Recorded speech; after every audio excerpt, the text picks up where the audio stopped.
you guys? I know they haven't brought the cocktails out yet. I'm just going to go introduce Jen, Marie. So And if they have, please direct me in what area. I was told 5 o'clock California time. I'm waiting.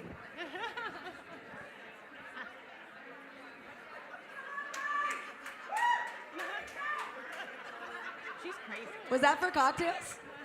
Oh, that sounded like cocktails. All right, guys. It is 3:46. We are 1 minute behind schedule. Please come have a seat. 1 minute. Is it? No.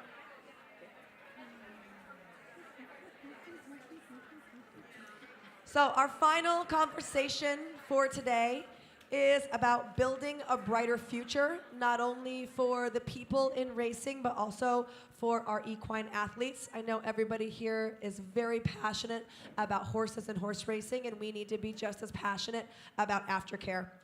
Looking into our current regulations is what we're going to be focusing on here, as well as aftercare, among other topics. Moderating this particular panel is going to be from our committee on the Women's Summit, owner Kellie Hill. So the moral of the story, don't be on the committee because you might land here. But anyways, I say thank you so much. I mean, can you believe this? This is so awesome. I've been sitting up there looking down, so to sit here and look up, just want to say thank y'all so much. I know we are the last panel of the day that's holding you back from cocktails, so we're going to try to keep this as invigorating as possible. So I'm going to start off with introducing the panelists. They're going to introduce themselves, and then we're going to start rolling. So first, I'm going to start to my right with Jen Roytz of Brownstead Farm. Would you tell us a little bit about yourself? Yeah, my name is Jen Roytz, and I'm the owner of Brownstead Farm with my husband Stuart. It's a farm in Lexington, Kentucky, just outside of Lexington, actually.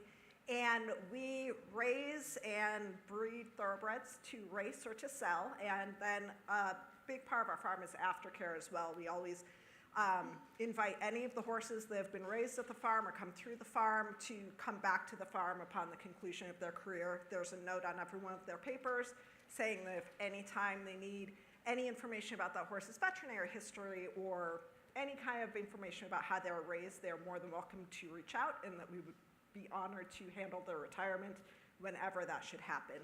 In addition, I'm a partner in Top Line Communications, which is a marketing agency in Lexington.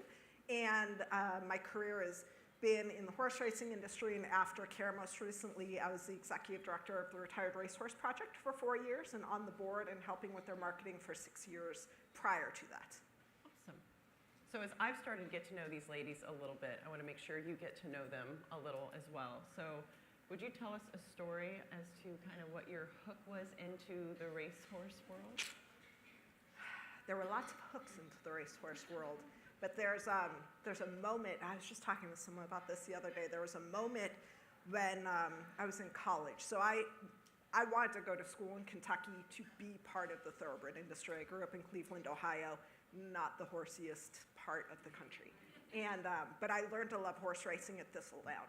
And so I put myself through college galloping racehorses, and I remember the first time that I got to actually sit on a horse at Keeneland Racetrack, and I am trying so hard to not, imposter syndrome is what we've talked about, trying so hard to look like I belong, and I had just gotten licensed the week before, and go out there and we're warming up and everything, and then you turn around, you stop, you let your horse take a beat, and then you gallop off. And I just remember, clear as day, I can see it in my mind's eye, looking down and just taking in the fact that I am on a racehorse on one of the most historic and amazing tracks in the country, and I can see the horse's mane and the tack and the scratches on the yoke, and I remember everything about it. It was almost like I had to wipe the emotion of that moment away, and then turn around, jog off, and pray that I wasn't going to get dumped right in front of the outrider, which thankfully I didn't. I got to ride a lot more horses. Good story.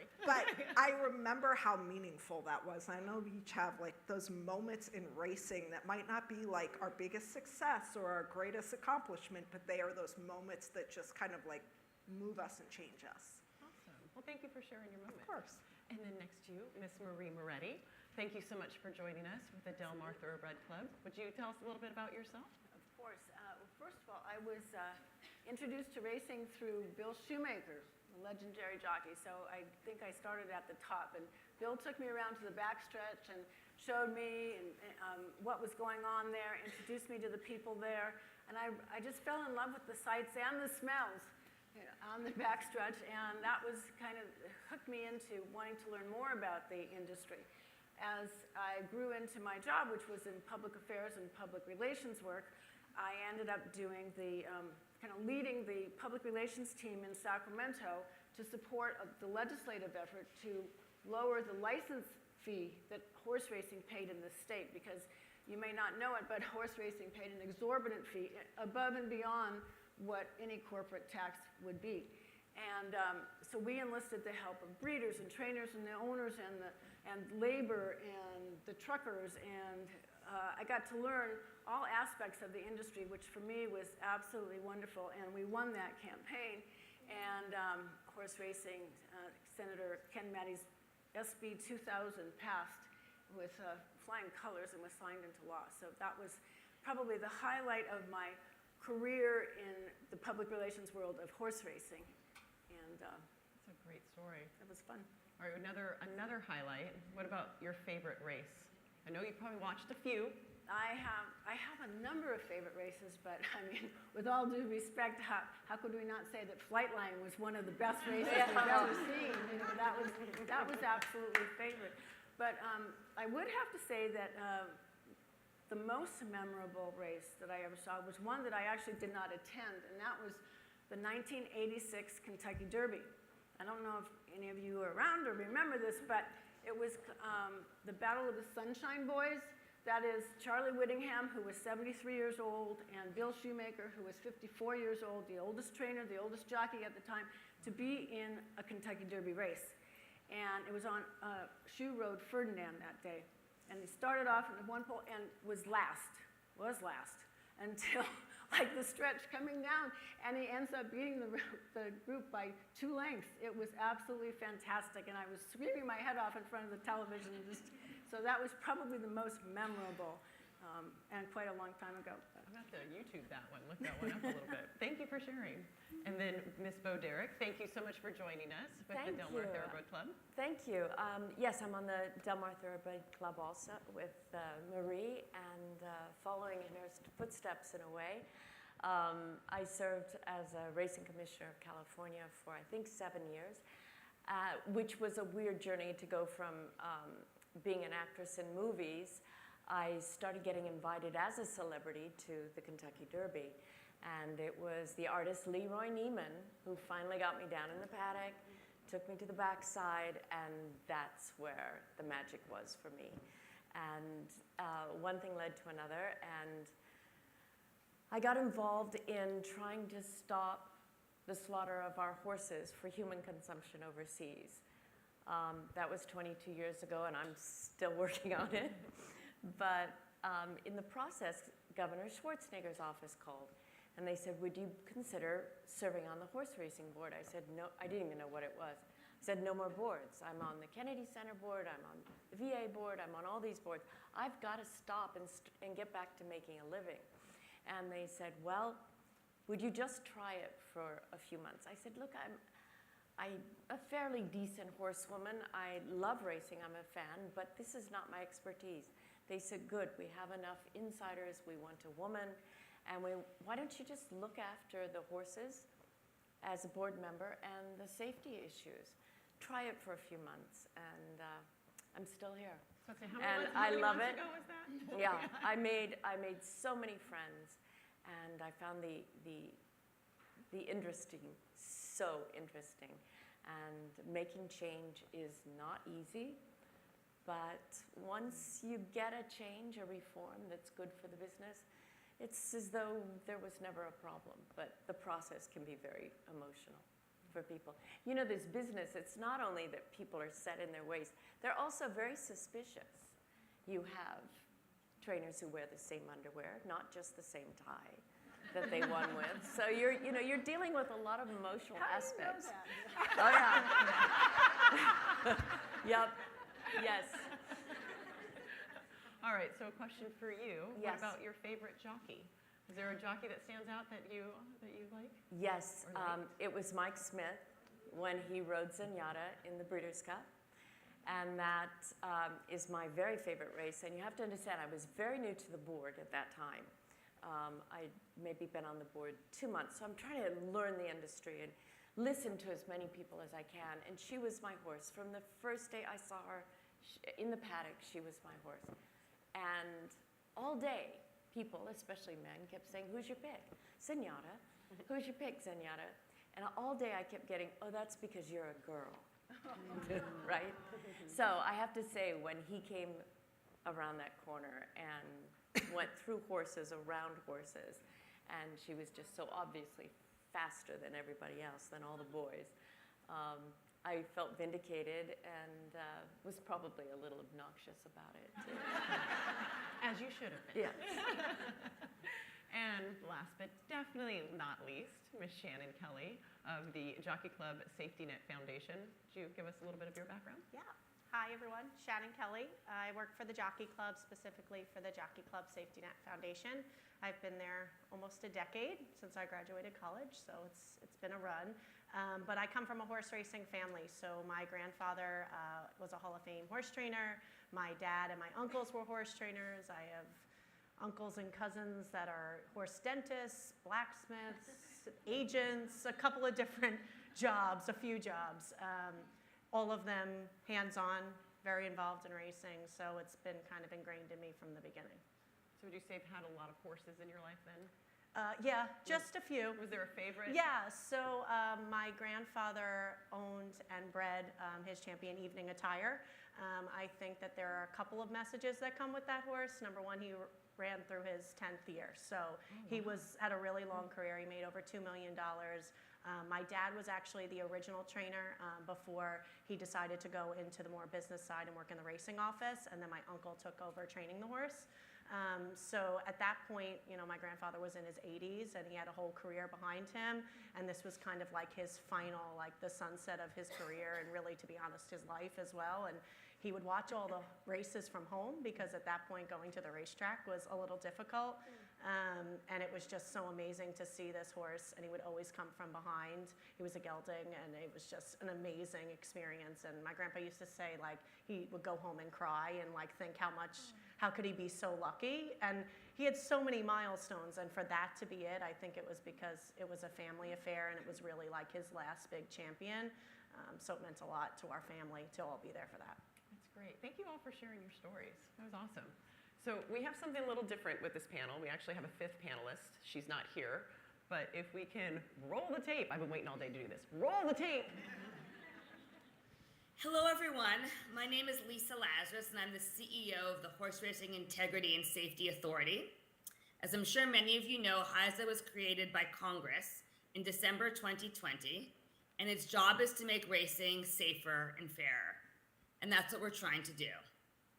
I'm really delighted to have the opportunity to address you today at the inaugural Horse Racing Women's Summit, and I thank the organizers for including me.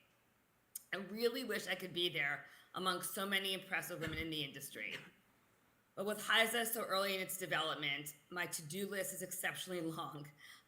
But I do hope, truly hope, this is the only horse racing summit I ever actually miss. So at the end of the day, HISA's mission is to make horse racing better through the lens of safety and integrity. And it occurred to me when reading the summit's goals that we are partners in this mission of making horse racing better. Although the summit is growing it from the lens of removing barriers, empowering women, building inclusivity and leadership, mentoring, and of course, building and growing the sport. Horse racing is an incredible sport with so many extraordinary men and women working together. But if we collectively meet our goals, the net effect will be a more professionalized, inclusive, vibrant, safer, and fairer sport, which will set us up well to compete with the many attractive candidates out there that are vying for the attention and dollars of our fans, and especially our customers, the horse players. But since we're at the Horse Racing Women's Summit, I wanted to share with you and tell you a little bit about the amazing women that we have working and supporting HISA.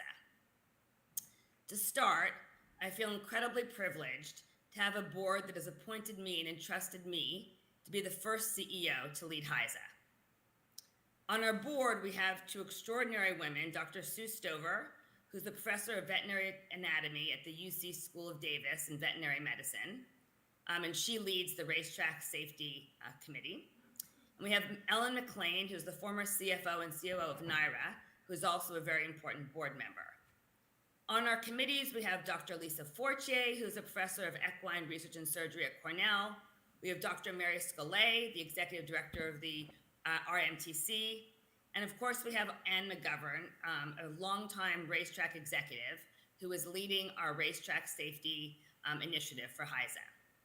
And you'll see in the sort of coming weeks and months that since HISA appointed the Horse Racing Integrity and Welfare Unit, which is our independent anti-doping agency, there are a number of really important and impressive women who are leading and supporting that initiative. So I've had the opportunity to meet many of you over the last 6 months since I took this job, and I've been generally inspired by your work, your stories, and your passion for racing. I have to admit, though, that, I'm on, as I'm sure many of you can imagine, I'm on many, many Zoom calls. And I can't help myself when I'm on some of those Zoom calls when we've got like 16, 20, 30 boxes of counting how many female faces I see in those boxes, and sometimes doing fractions afterwards to see, what our percentages are. So I really am committed, and I know we can do it together to really grow our Zoom boxes on these meetings within our industry. I also wanted to say that seeing how you all carry yourselves in this industry, especially as the sport remains primarily led by men, has made me feel welcome and included. And I have no doubt we can work together to welcome even more women into our industry. And HISA's hiring as we grow. We'll soon be posting various positions on our platforms, so please, look out for that and join our team. Now, I want to speak a second about the panel that I'm very sad to be missing since I can't be with you today. The experts you're about to hear from are going to talk about the future of our great sport from an integrity perspective, a topic I spend much of my time focused on as the CEO of HISA. I want to speak a little bit about this panel and how impactful I believe it will be and can be. When I actually had the privilege of coming out to Del Mar for the opening of the racetrack, and I was told ahead of time that I would meet Bo Derek, and I thought to myself, well, this job just got pretty cool. But I have to say, I was absolutely blown away by Bo's authenticity, her sincerity, and her genuine commitment to the welfare of our equine and human racing participants. We are very lucky to have her in our industry. Shannon, I've been fortunate to see Shannon firsthand do the work that she does. Her contribution to horse racing with the Safety Net Foundation is simply inspiring. Shannon, for me, is the perfect example of what women can achieve in this industry. Marie, Jen, and Kellie, I have not had the opportunity to meet with you yet, but your impressive background and accomplishments speak for themselves and give me hope that women will continue to have opportunities to lead in this industry. I hope to see all of you on my Zoom box on my screen very soon. So just a couple of minutes about HISA's updates and what we've been up to. The racetrack safety program launched on July 1, and at that time, registration was really our key focus. And I'm pleased to say and delighted to say that we have more than 40,000 horses registered and more than 35,000 people. People are signing up for HISA, we're enforcing our rules, and we are running. We are in business since July 1. We created the Horse Racing Integrity and Welfare Unit that I mentioned a moment ago in early May to lead our anti-doping initiative and program starting January 1, 2023. We will be starting the education element of that program very soon. We will be ready to deploy it in January, so you'll be hearing more of that certainly in the coming months. Change is hard, and so we do have our battles to fight, but they are critical battles for the future of our sport, and so we will not back down. So yes, the future of our sport is bright, not only because of the hard work so many have taken to make HISA a reality and to support it and to drive meaningful change in racing, both in safety and integrity, but also because of your collective efforts to make our sport a more welcoming and inclusive place for female fans and potentially racing participants alike. I'm really so thrilled the summit exists, and I can't express how disappointed I am to be missing it today, but it'll be the last time that I do. Thank you all again for all you do for racing, for your partnership in making our sport safer and stronger, and for welcoming me with open arms. I'm particularly indebted to the organizers for creating this forum, because it is so important that we find opportunities as women to work together and support each other. So thank you for everything. Keep doing what you do. Have an amazing conference, and I hope to see you on a Zoom box very soon.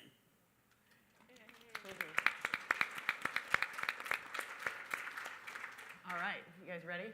We're gonna dig in. It's gonna be meaty. It's gonna be good. So Bo, I'm gonna start with you. Sorry, I get a little excited.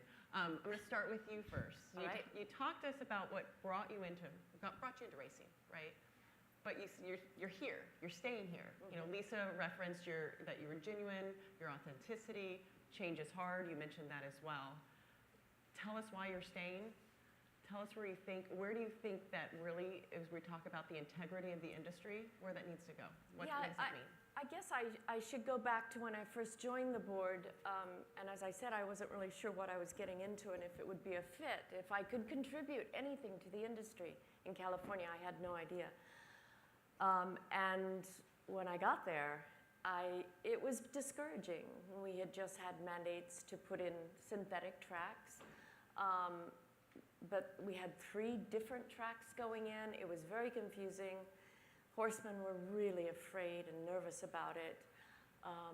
Riders were giving me I'm a good listener, so riders were giving me different input, and everything was up in the air. The first thing that I voted on was to stop the use of steroids in horse racing, and it was a big scandal internationally and in the news all the time.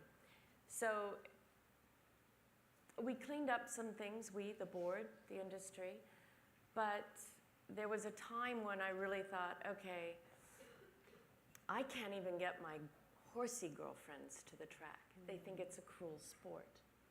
And all I do is defend this sport, defend the use of the whip, all these things, these aspects of it. And I sort of felt like I was, hanging on to a sinking Titanic, and that the industries, like so many other sports where we use animals, is in the last days. But I'm really encouraged because in these years, a lot of reforms have happened. Racing at certain tracks, for sure, is very safe. There are virtually no more drugs in racing in certain states and certain tracks. And so I feel really good about it. And the proof is the fan base is up, the gaming is good, and it's quite healthy. And I'm encouraged. Okay, good. What's keeping you in? Yeah. What do you think, Marie?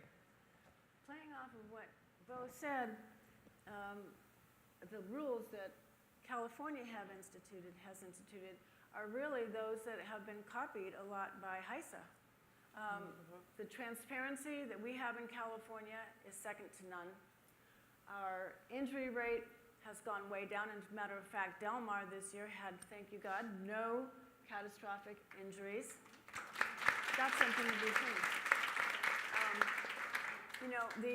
I know that there's a lot of naysayers in states who are suing. They don't want to be part of HISA. But to take an analogy, because you reminded me of when you said steroids, it reminded me, if you think about Major League Baseball, now this is a pastime that's been going on in this country, actually not as long as horse racing, but for a long time. They have had their issues with steroids, and I had a friend who is a former Major League Baseball player. And so I called him and I said, talk to me about integrity in baseball, because I want to see if there's similarities between what you've got going and what I've got going over here in horse racing. And indeed there were. He said, well, when the steroid thing came out, we heard whispers about it. And it got louder and louder and louder until Congress had to come in and enacted all kinds of regulations against the industry, including a new commissioner, et cetera. Then and so it took baseball a long time to get situated with putting their rules and regs in place so that everyone would play on a level playing field. And the same with their issues with I think they call them sticky substances, and of course, the Houston Astros syndrome. I mean, these kinds of things, they put horse racing to shame. You know? But that doesn't take away from the fact that we need to clean up our industry.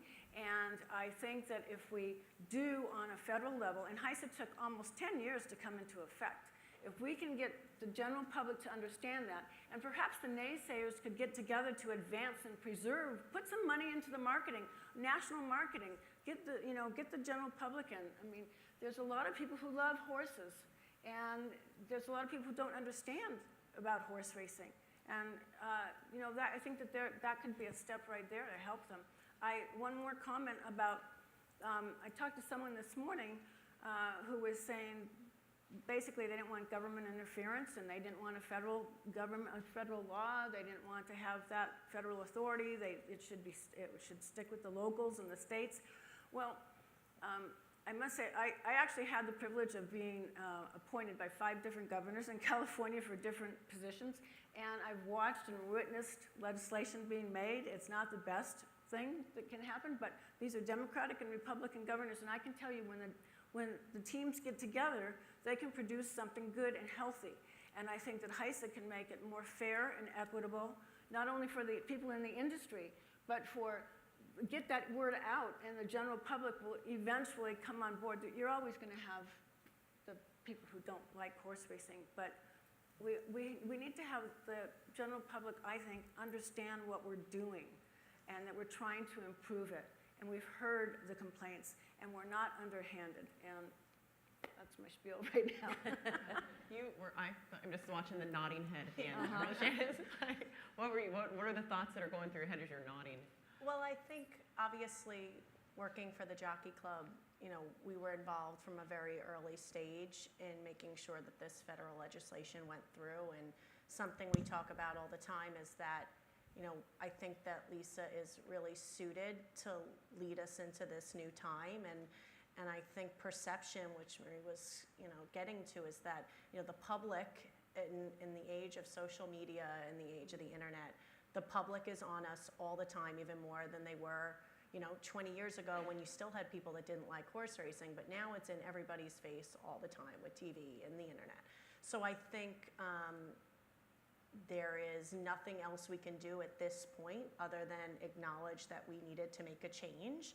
And a lot of times we tried to do it in a state-by-state basis, and it didn't work out. We still had problems, so this is the final straw. We had to bring in the big guns, for lack of a better way of putting it, and have a centralized authority that can lead us into the new age and make regulations happen and put in rules in place and enforce the rules. So I think there's a lot of different aspects that make horse racing really unique. We obviously have our equine athletes, and Bo and Marie touched upon that, and I think from where I stand, I work a lot with the human athletes and the people that take care of our equine athletes. And that is just as important to the public perception as how we treat our horses when it comes to doping scandals and things like that. It's how we treat the humans that care for our horses. It's something I'm very passionate about, and I think it's not something that we can just be quiet about anymore. I think there are a lot of unbelievable organizations in horse racing that are quietly solving and putting out fires and making life on the backstretch better. But it's time that we all get on board and start talking about it, because we are exposed to the public now more than we ever were. And if there's any problems, they're going to find out about it. So it's really important that we start touching all aspects of the sport and making sure that everyone is connected to it. And I think, Lisa gave the numbers of how many horses are currently registered and how many humans. Right. So you're talking about if you're on the backstretch, you are considered a covered person. You need to be registered with HISA. And I think that leads into more accountability. We know who's there. We know who's touching our equine athletes. We know who's back there. And it gives us a little more ability to have a handle on what we're dealing with. And now we'll have the resources to maybe find solutions to problems that have been there for a while. Right. I want to come back to the human aspect, the backstretch, but before we get there, I know you deal a lot with the horses as they're coming off the track. and as they're experiencing things on the track, and it's like, hey, here you go, have fun, you know. But what are your thoughts as far as this about the integrity? Like we'll probably cover the doping here in a moment, but just the integrity and the horses that are actually now coming to do their after programs. Yeah, I mean, I think we can all agree up here that HISA is going to be long-term beneficial in so many aspects of our sport, and aftercare is no different. It's going to create a lot of uniformity across the entire country, because I think there was a panel earlier today that talked about how tough horse racing is to like learn and get into from the outside. There's a whole language that is not common to the general public, and there were rules that were different from, I mean, where I am, from Ohio to Kentucky to Indiana, and it's going to unify all that, which is a really important piece of it. And I think there is a huge potential fan base, owner base, betting base, investment base in the general equestrian world. They love horses already, and like that is the easiest barrier to overcome to get into loving horse racing. And I think this will give people who maybe haven't had the opportunity to have that touch point with horse racing or have been wary of horse racing, give them more confidence in our sport, give them more confidence in getting horses from our sport to use for the next phase of their lives. I think it's going to be beneficial in ways I don't think we've really had the luxury of even exploring yet. Right, so it's showing the public, we hear you. We hear you, we're making a change. Interesting. Shannon, let's come back to the backstretch. You were at, it was the Jockey Club Roundtable Conference, and you gave quite a speech there. If you guys haven't seen it, I highly recommend YouTube. It's really great. But your message that you spoke about the backstretch, your passion for the people, and I mean, even Bo said that was the magic. And I mean, I'm sure all of us here, as I take friends to the backstretch, it hooks them. It hooks them. But there is a not so magical piece of the backstretch. So would you kind of talk about maybe where our future, our brighter future that we have for that area? Yeah, I mean, I think that it's a really unique aspect of our sport specifically, because I don't think it's comparable to other sports. You don't have people living in football stadiums like cutting the grass at like 2 o'clock in the morning. Right, like they don't live on the property. So that's very unique. And yeah, you work for a team, right? Well, unless you're involved in the actual game operations, you're not traveling on a regular basis with the team. If you work at a certain stadium, you're not going with them every time they go to another city. That is very unique to horse racing. If you're a groom for a horse, or you're a hot walker, or you're the exercise rider, or you're the jockey, you are traveling with that horse, and the trainer as well. So I think, you know, it's not a you go to work, you go home type of job. So something I touched upon at the roundtable was this nomadic, uncertain lifestyle for all the participants, specifically the backstretch community. It can cause issue. It can cause loneliness. It can cause, you know, Susan touched upon it, the mental health issues. And I think it's something that has always been there, but like I said, it's not something we really talked about because the fires were being put out because there's unbelievable individuals that care a lot about their staff and the people that work there that are helping make the life better. But the reality is you have to have a collective approach to it. And I think, you know, we do have charities. You know, a story I kind of always tell when I'm describing what the safety net does is, you know, what other industry has to have a charity for its workers in times of need. Now you have national charities that help with diseases and research and, you know, care for people in you know, national emergencies and things like that. But what about, you know, our people that are dealing on a daily basis with need, that we have charities within our industry helping with that? That's not the greatest optics, I think. But I think what it does show that is positive is that there are a lot of people that want to make a change and to make the life on the backstretch better. So I think our current issue right now is that there is a significant percentage of the backstretch community that is dealing with need, financial, basic living need. Most of that we saw because of COVID was food insecurity. That's a nationwide issue. That's not specific to horse racing.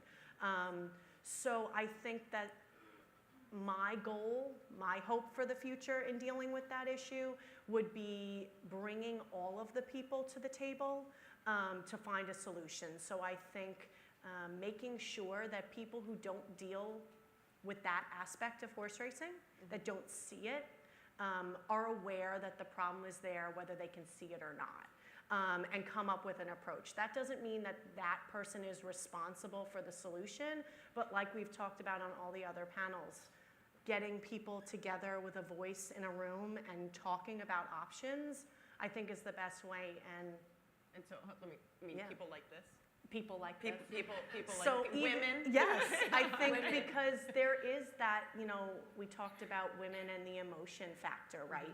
It's been our hindrance when it comes to men saying, oh, you're too emotional, but it's also our most positive aspect because we can, what I do is emotional. Talking to people on the backstretch community that are struggling for various reasons can get a little dark sometimes and very emotional, but I think that emotion is what leads us to want to make a difference for the greater good, which Susan talked about, and doing better and making change. And I think that is something I'm passionate about, and I know it's an issue that we're kind of keeping quiet, but I think if we get together, and everybody has to be there, because if it's just the same people putting out the fires and coming up with solutions, the long term doesn't change. We're just going to keep doing it over and over. Right.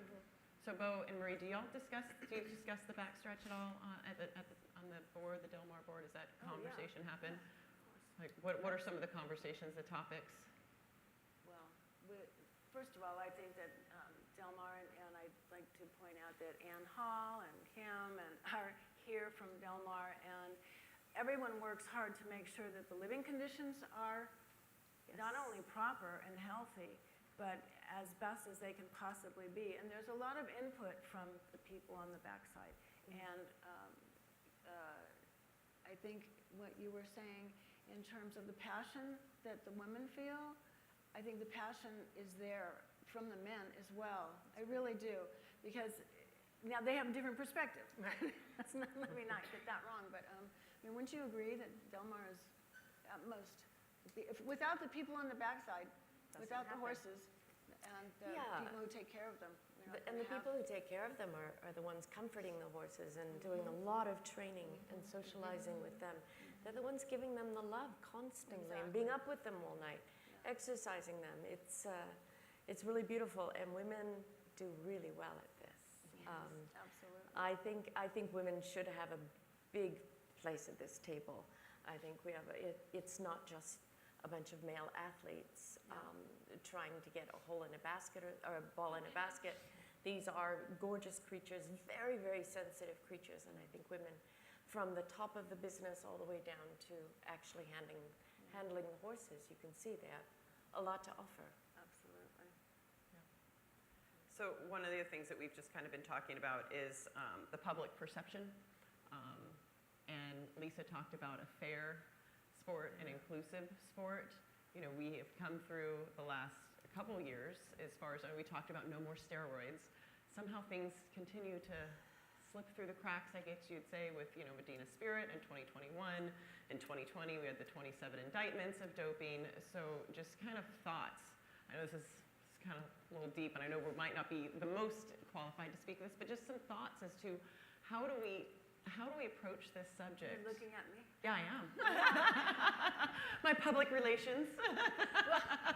Because you have a great jacket. It's a great jacket, so I can't help but look at you. Let me put on my CHRB hat, okay? Because I think that that's a good way to look at it. And Jen mentioned the word uniform and conformity that Shannon mentioned. And I think that one of the key things about HISA is that once these uniform regs, the medication regs get out, that will help. The scandal, the huge scandal of the 27 people, that was actually uncovered by the FBI. I mean, this is major. This had, when I read about that, it was reminiscent of, oh my gosh, this is something that you hear in a storybook about the mafia doing something horrible, which, it's very akin to that. Parks the other day, again, electronic devices and doping. That it's something that we need to be absolutely the most diligent we could possibly be, and the criminals, and they are criminals, need to be punished. And I think that having uniform regs will help that. Medina Spirits was nothing short of a tragedy. And you can, however you feel about this issue, the trainer was given a sentence. He was paid his fine, given a suspension. Then another sentence from Churchill, and then another sentence from New York. Is there uniformity in that? I'm not an apologist for anyone, but I think that at some point in time, if it hadn't been, I mean, my personal opinion, if it hadn't been this high-profile trainer, if it had been someone who had perhaps only won a couple of races, would they have gotten the same? I don't know. I don't personally think so. And I think that HISA will be something that will be imperative so that all the states will know, all the people will know. You do this and you're not gonna get your hand slapped. You might get kicked off the track for good. You might get kicked off the track for 2 years. You might get a 90-day suspension. But you will know what you're gonna get. And I think that that is one of the things that will, going back to what Shannon said about the perception, perception is reality in today's world, whether we like it or not. And integrity in horse racing is something that we all need to focus on. And I think women can take a lead on that too. So, go ahead. I was going to say, I think on that topic that you're talking about, perception, I think there's a piece of that that's incumbent upon all of us too, because so much of what the general public's perception of horse racing is comes from the media and social media. Absolutely. And this is not unique to horse racing, but in the horse racing industry, whether it's people who work professionally in the industry or owners or fans of the industry or people on the periphery, people who dislike horse racing, they are very vocal about discussing these topics and inserting opinion as facts. And that's an issue across the board, like I said, very much outside of horse racing too. But if we are thinking of ourselves more as ambassadors of horse racing, and we're here because we care about the sport, being more mindful of how we interact publicly on social media and on these topics, and making sure we're informed about the topics before we are very liberal about our opinions on the topics. You see all the time things on social media that are half-truths or ill-informed or things that you know are wrong, and a lot of infighting. And I think horse racing would really benefit from more people looking inward to themselves as being ambassadors for the sport and helping to get the right information out there and the right conversations out there, so there's not misinformation that's driving some of these Misinformation, public top of conversations. misinformation. Exactly. Right, exactly. So we would talk about, there's another thing that you handle specifically with your business and in your passion. It's talking with the public perception of these horses after the track, right? Tell us a little bit about how you are working with the horses as they come after the track, and trying to keep them from going into not so good hands. So I talked a little bit about what our farm does as far as any horse that comes from our farm. But part of our business model is getting horses off of the track, buying them off of the track. I don't ever expect to get a nice horse for free. I'm more than happy to pay good money for a horse, retraining it and selling it. Aftercare is a huge part of the industry, but I'm not sure that it gets the same level of respect as the other sectors of the industry. I have made this joke before, and I hope I don't offend anyone by telling it here.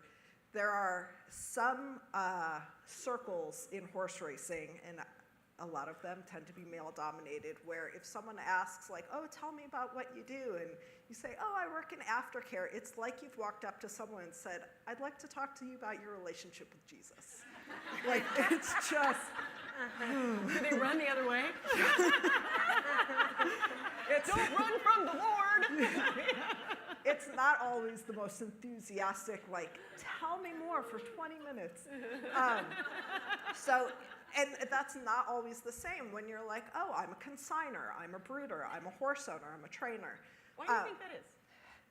Because aftercare has been looked at as a charitable component of the industry. It's the feel-good kind of thing. And there are so many worthy nonprofits under the TAA banner, under the TCA banner, that do a really good job of transitioning these horses or helping these horses who are in need coming off of the track. But they cannot absorb all of the horses that are retiring every year. There was a study done in Australia that put percentages to every aspect of horses transitioning off of the track. And if you apply those percentages to the American numbers as far as how many horses make starts per year, how many horses make repeat starts per year, how many horses are bred per year, and so on, you can estimate conservatively that probably 12,000 horses a year are retiring from racing every year. And that is more horses than nonprofit aftercare can absorb into all of the TAA and TCA accredited and approved organizations. Nor should they have to. It should not be a charitable component. It should be part of your business model. It should be a plan that you have, just like you have your plan for your yearling purchases or your racing stable. There should be a plan in place for your aftercare, and there's a lot of for-profit aftercare. I do for-profit aftercare. I buy these horses off the track. I put 6 to 12 months of training on them, and I hope to triple my money, if not more, on what I bought them off the track for. Usually that ends up to be like doubling what I invest in them during that training process. And that can be fruitful. I mean, for us this year, we had a wonky year with our foals and yearlings trying to like be homicidal or suicidal. So our aftercare and all these horses I sold paid for our vet bills and paid for a lot of the other farm bills. So if you do it right, So it's a viable business. Can be a viable part of a sustainable business. Oh, interesting. But I think one thing we really need to do is stop solely looking at it as a charitable component of the industry. It is a viable sector of our industry. And I think one key way to do that is through accountability.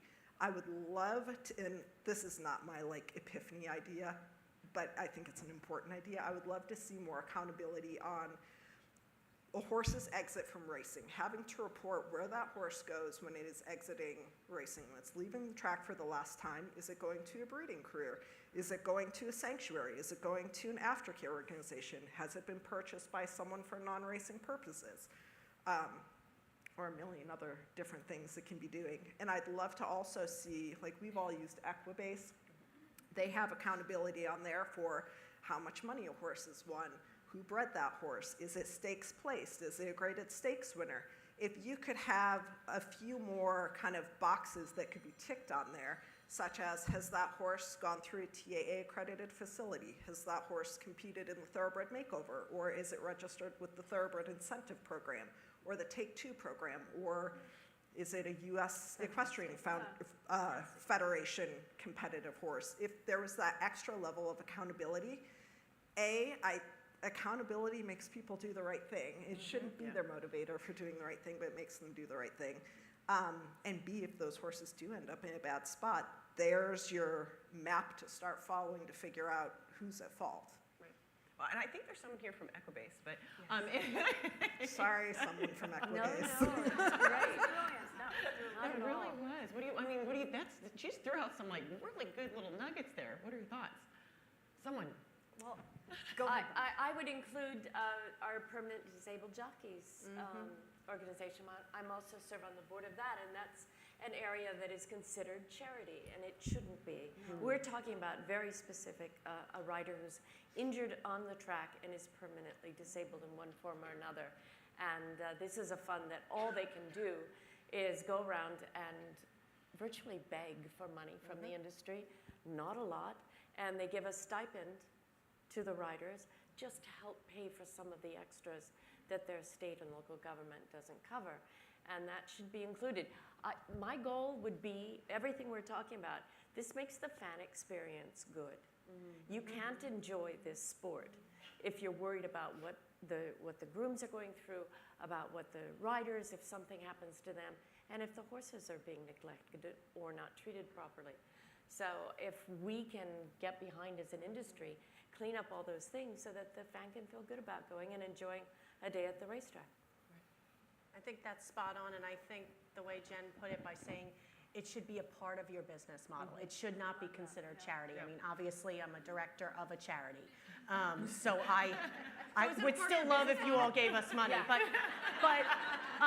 what I think is the crucial part of that, with the PDJF, with aftercare, it should be if you are entering into the sport, you should be aware whether you are a gambler, whether you are just a fan, an owner, a trainer, you need to be aware, and those costs that are associated with putting on this show, putting on this sport, should be incorporated, and you should be aware of them before you enter into it. Now, yes, does that maybe deter some people because the cost will go up? I think it will. I mean, but that is just the reality. I don't think that public perception-wise that we have to have an aftercare charity, we have to have the PDJF, all of those need to exist because there are going to be, specifically for safety net, there are going to be emergencies always that people can't plan for that financially are beyond what even a small nest egg would have. So we still need to exist. The PDJF still needs to exist for jockeys who have career-ending injuries. But I think that just the basic need and making sure you're planning for the future, whether it's for your horse to have a safe life after they leave the racetrack, whether it's a new career or just going off and living out the rest of their life, it should be incorporated into what we're doing. Obviously, that's a bigger topic, and I think it goes to the point that I made that we need to get a lot of different stakeholders at the table to talk about it. And see what is the financial impact of this? How much is that going to cost?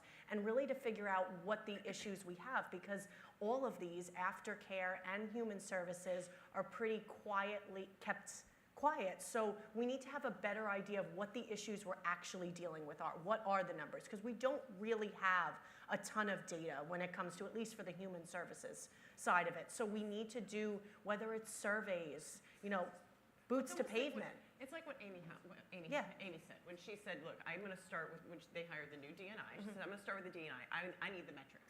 Probably not going to like where the metrics are, but I've got to have a starting point." And so what I'm hearing from your ladies is we need to do that as well in the racing. We've got to have. We're not probably going to like it, but let's at least get a starting. Get a baseline, right? Yeah. I think what Jen is saying and Bo and Shannon, I think it all can come under the rubric of integrity. And I would take it one step further, one word further, and make it intentional integrity. And let's follow it up with action. I mean, I've met a lot of marketing and PR people here, and a tremendous amount of you women are running organizations in your states. Why not start here? Why not showcase the executive women in horse racing? Let's take it a step further, and I think that we might end up finding some real results. I agree. So I know we had one more question, but I want to open it up to the audience just to see, because I did see some heads nodding, and I'm sure there's some passion out there. I think we've got some microphones. If anyone has a question they'd like to ask, we promise nothing will get thrown at you. I have a water bottle. Yeah. Is it half empty? Oh, we've got here one in the front. One up there too. Back here. So I think we can all agree that where aftercare has come in the past 10 to 15 years is absolutely incredible, thanks to the entire industry. And there's a lot of due diligence on where a horse gets placed after the track, or an increased due diligence, but it's a fact of our industry of horses in general that horses get sold. They get moved on for different purposes. And it's not unique to the horse racing industry, but sometimes it's not the person that took them off the track and put them in their first home. It's the fourth, fifth home down the line where problems start to arise, which unfortunately for us being such a high-profile industry, it comes back to us, and you see it. You've seen some high-profile cases in social media lately Obviously, we're continuing to work on where they go right after the track, but is there anything in plan, any ideas, any thoughts on how to tackle those issues when they come up down the line? Because it's an incredibly tough issue, but ultimately it does keep coming back to us in some form of PR manner. I mean, this seems like a no-brainer, but always having a contract in place, you know, like all TAO organizations, one of the things they're required to do is adopt out horses with a contract. When I sell a horse, that horse always goes with the contract. It's a pretty thorough contract, but it's pretty easy to follow. You have to let me know if that horse ever changes hands. Like, I want someone to take that horse into, you know, bigger competitions and sell it for more money and keep it, you know, that's what they do. That's great, but I always want to know where that horse goes, and no slaughter clause and things like that. End of use, it can always come back, that kind of thing. But I'm always amazed when I'd say I buy 10 horses a year off the track or so, and then we get horses of our own that we breed coming back. I never have someone ask me to sign a contract. It's always me having to encourage them to sign a sale contract with me and use basically the sale contract I use to sell horses. I ask them to please use that for me buying their horse. And I have to explain to them, and they get it once we start talking about it, that this will protect you if that horse 10, 12, 15 years down the road ends up in a bad spot. Someone will have violated this contract. That protects you, that protects me, that protects who I sell that horse to, because it's not feasible for horses to end up in a forever home all the time. I really hate that term because people's lives change, their riding abilities change, their horse's level of ability changes. So I never think that's a fair ask of the horse or the human, but I think that contract is really important because accountability keeps people honest. It's not foolproof by any means, but it's a good protection for our industry. Good answer. We have another question. We got a couple down here. I see Martha's hands up.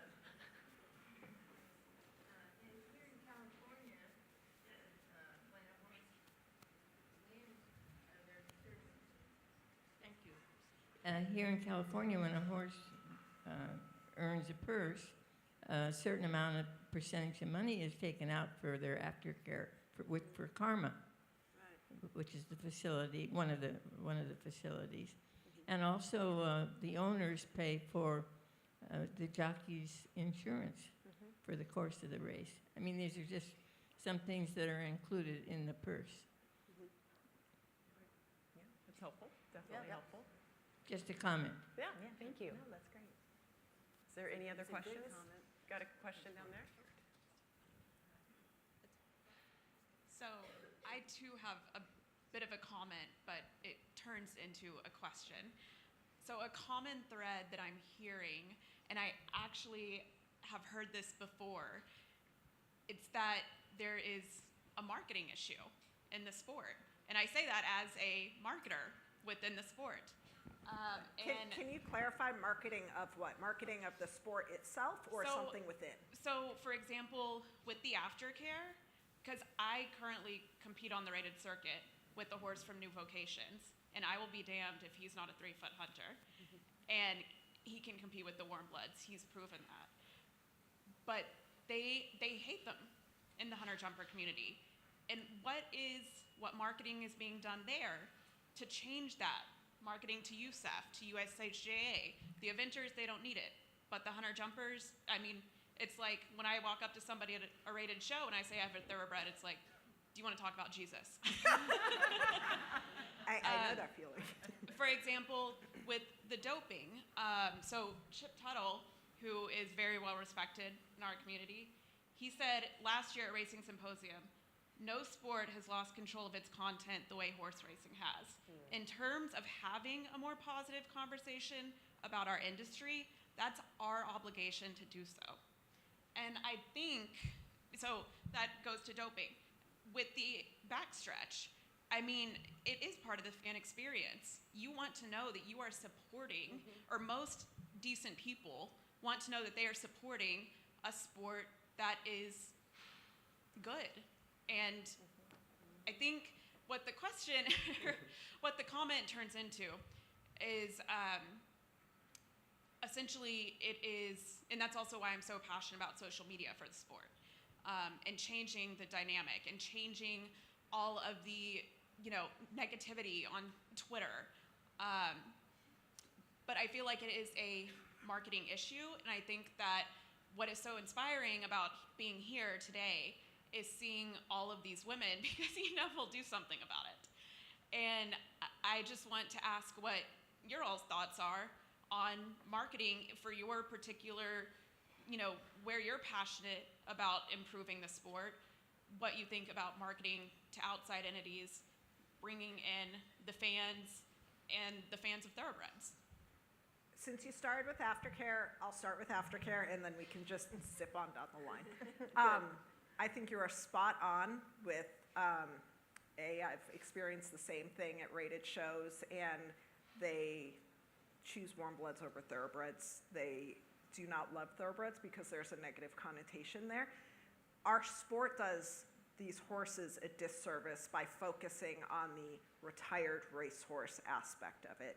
No one is buying a horse for the show ring because it retired from its first sport. It's great to celebrate their racing accomplishments and be knowledgeable about their pedigree and pay a ton of respect to that, but we need to be focusing on their future when we market them and transition from this idea of retired racehorse to thoroughbred sport horse.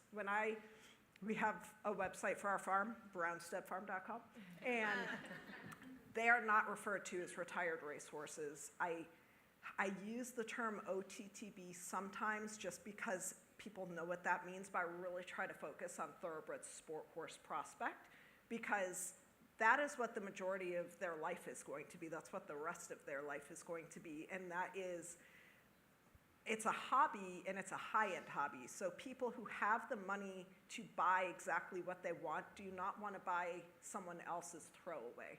So if you think about it as, horses are animals and much more than a can of green beans. But if you think about it purely from a product standpoint, the racing industry is the primary market for these horses, but what product only has a primary market? It has a secondary market and often the tertiary market. And so the sport horse world or the recreational riding world is that secondary market, and you wouldn't market your product for the primary the same way you would for the secondary. So I think we really need to change the conversation about how we're marketing these horses and focus on their future instead of their past. Pay respect to the past, but focus on their future. She asked about the backstretch too. Do either one of you ladies want to address that? Yeah, I think obviously when you take it from a marketing perspective, marketing your problems aren't really a good thing. But I think, we see at the safety net, what makes it such an unbelievable organization is we get to hear a lot of the stories, and like the last panel talked about, the way you're going to hook people in is the story, and every person, every horse on the backstretch has a story that's going to resonate with somebody. And I always say that we're our own worst enemy because we are nitpicking and we should be angry when things go wrong and there are problems, but I think running, and it's been brought up, running to social media and not being our own advocates is the biggest problem. So I think if we can try, to look for the positives, how we word these things, how we present these stories, and I think we have some unbelievable, publications in the industry, trade pubs, so to say, that are telling these stories in such a powerful way. I think that maybe we need to be better about how we frame it and what stories are going to hit the mainstream. And the reality is anything on social media can go mainstream at any point. So I know sometimes in horse racing, we think that Twitter is just ours because we're like the only organization that relies just on Twitter these days. But we need to be aware that it can go further than us. So we need to be really conscious of the words that we use, the phrases that we use.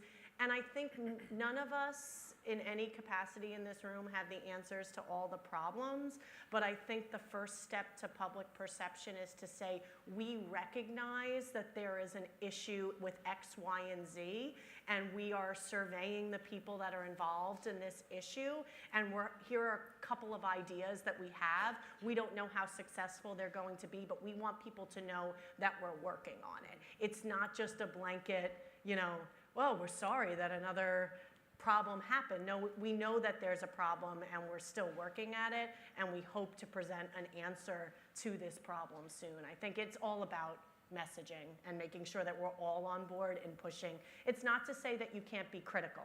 We have to be critical to weed out the issues, but I think we do need to sometimes figure out a way to message it in a way that we are working towards a solution for various problems within the industry.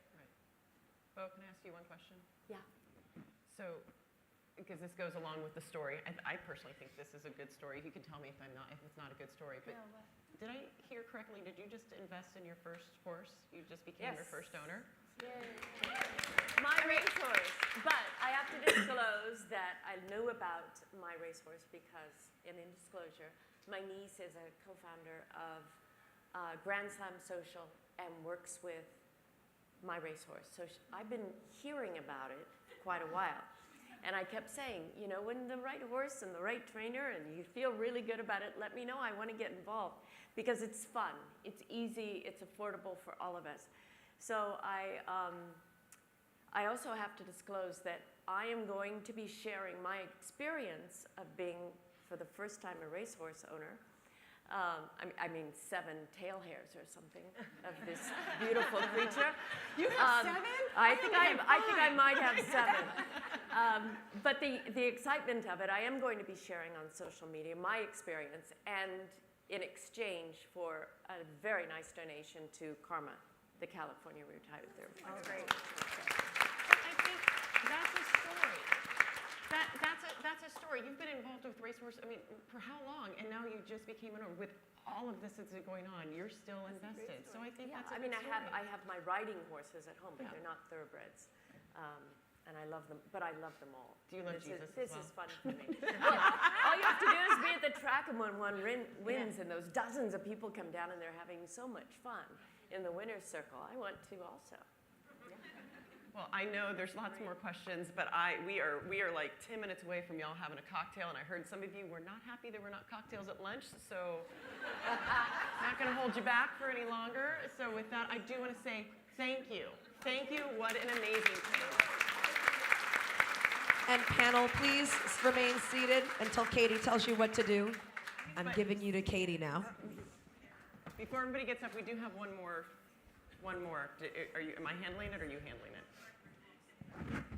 Where are we at?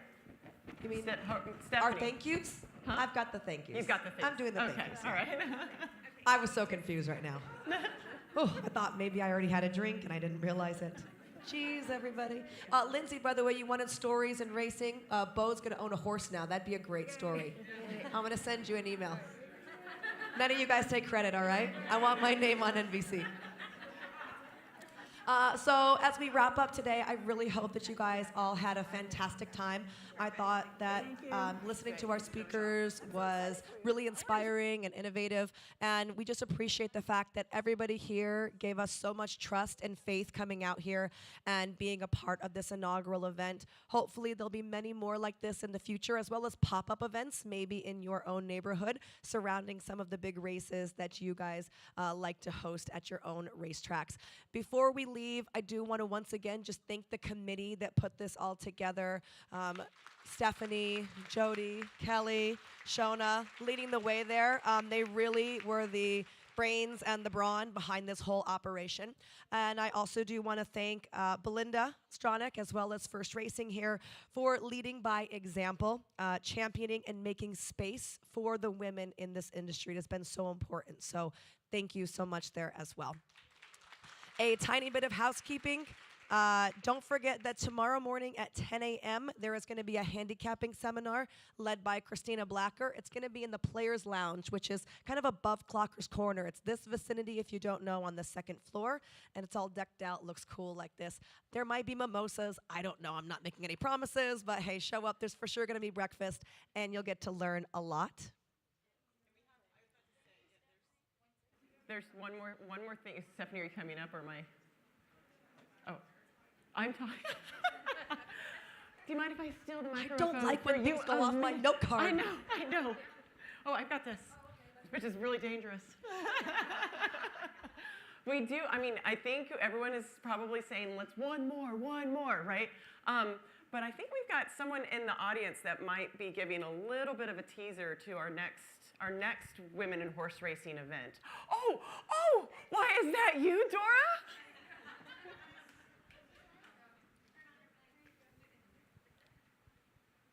Are we on? So we're going to have this little shindig in November at Keeneland. And what better way for us to continue this great energy and synergy we worked on today? Let's take the party to Lexington. We want all of you to come. We're going to have a little pop-up event there to keep this momentum going. So we hope to see you there. It's going to be a lot of fun. Okay, now. Is that it? That's it. What I've been waiting to say all day, the bar is open. Thank you guys so much for coming. I really hope that you enjoyed. You are so good.